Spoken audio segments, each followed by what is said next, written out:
মরণ এমন একটা জিনিস, কার কোন সময় মরণ আসে কেউ বলতে পারে না। হঠাৎ করে দেখবেন আপনার মরণ হয়ে গেছে, একটা ব্যথায় ধরছে, ব্যথায় দইরা দেখবেন হাসপাতালে গেছেন, যাওয়ার পরে ডাক্তার ঘোষণা করছে ইন্না লিল্লাহি ওয়া ইন্না ইলাইহি রাজিউন। ইদানিং যুবকগুলো বেশি মারা যায় না হাড়ের আগে, হৃদরোগে বেশি মারা যায়। এই তো গত কয়েকদিন আগে আমাদের হবিগঞ্জের একজন যুবক, সে যদিও বিধর্মী হিন্দু, তার নাম দীপঙ্কর দাস দীপ। আল্লাহর বান্দা, ভালো একজন কন্টেন্ট ক্রিয়েটর ছিল, সিলেটে তার বাসা ছিল, এখানে বসবাস করতো। সে তার বাবা মাকে এত ভালোবাসতো, মহব্বত করতো। সে যদিও হিন্দু হয়, কিন্তু হিন্দু হইলে তো আল্লাহর বান্দা না। কথা কই না কেন? আল্লাহর বান্দা তো না, হিন্দু হইলে আল্লাহর বান্দা না, আল্লাহর বান্দা। সে গেছে কানাডায়, স্টুডেন্ট ভিসায় গেছে কানাডায় লেখাপড়া করবে।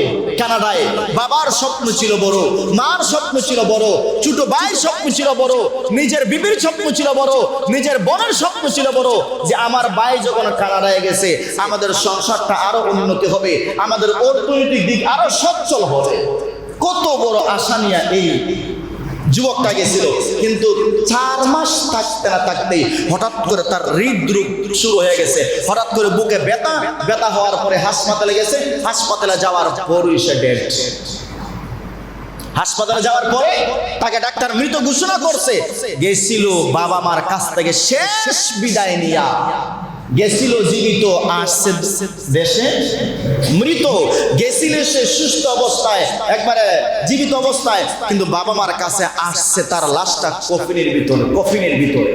আচ্ছা বলেন তো, প্রবাসী ছেলের লাশটা যখন বাবার কাছে, প্রবাসী ছেলের লাশটা যখন বাবার কাছে, প্রবাসী বাবার লাশটা যখন ছেলের কাছে কফিনের ভিতরে কইরা আসে, ওই বাবা ওই ছেলে এটাকে সহ্য করার মতো তার কাছে যোগ্যতা আছে? কথা কই না এখানে? আজকে আমরা যারা এখানে যুব সমাজ আছি, আমার বাবা বিদেশ আছে, আমার ভাই বিদেশ আছে, আমার ছোট্ট ছেলে বিদেশ আছে, কিন্তু সে রুজি কইরা আমার টাকা দেয়। ওই টাকাটাতে আমি কদর না করিয়া আমি ওই টাকাটা অপচয় করতেছি। এটার জন্য আল্লাহর কাছে তোমাকে কড়ায় গন্ডায় হিসাব দেওয়া লাগবে। কড়ায় গন্ডায় হিসাব তোমাকে দিতেই হবে, আল্লাহর কাছে দেওয়া লাগবেই লাগবে। কারণ একজন প্রবাসী মানুষ কি পরিমাণ কষ্ট করে, মাথার গান পায়ে পালাইয়া সে রুজি করে, আর তুমি দেশে বসিয়া আমার বাবা বিদেশি, আমার ভাই বিদেশি, মোটর সাইকেলে তেল ভরিয়া কি ফুটানি আর মাস্তানি। এই মাস্তানি যখন অ্যাক্সিডেন্ট হবে, ওই মাস্তানি আর থাকবে না, ওই মাস্তানি সেকেন্ডের ভিতরে চলে যাবে।